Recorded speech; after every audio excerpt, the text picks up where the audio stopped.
Nawasak ang isang bahay at mga poste ng ilaw matapos araruhin ang 14-wheeler sa Caloocan. Isa ang sugatan sa aksidente. Nasa frontline ng balitang yan, si Gary De Leon.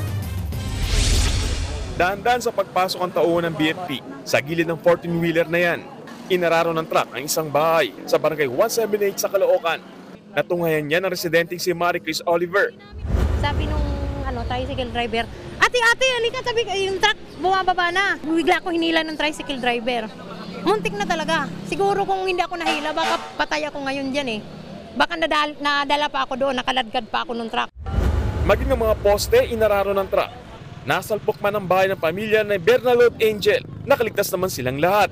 Tiningnan ko lang kung yung kasama ko, yung asawa ko, kung safe, at saka yung anak ko, inaalo na umiiyak na, humihiyaw kasi yung bunso ko kasi sa bigla ng pagsabog at biglang usok ng buong bahay, umiiyak siya. Isa naman ang sugatan matapos tamaan ng bahagi na nabanggang gate. Paliwanag ng truck driver bago ang aksidente, nabasag ang side mirror ng truck na dahilan kaya nasugatan ng kanyang pahinante. Dahil dyan, huminto sila para pababain ang pahinante at madala ito sa ospital. Pero hindi maayos na nakakalso ang truck, kaya dumausdos ito. Ang bala ko dagdagan ko ng kalso.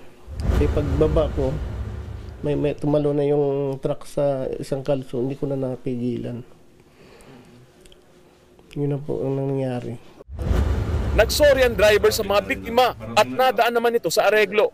Nagbabalita mula sa frontline, Gary De Leon, News 5. Mga kapatid, Cheryl Hosing po. Maging maalam at may pakialam sa mga napapanahong issue at headlines. Mag-follow at mag-subscribe na sa social media pages ng News 5.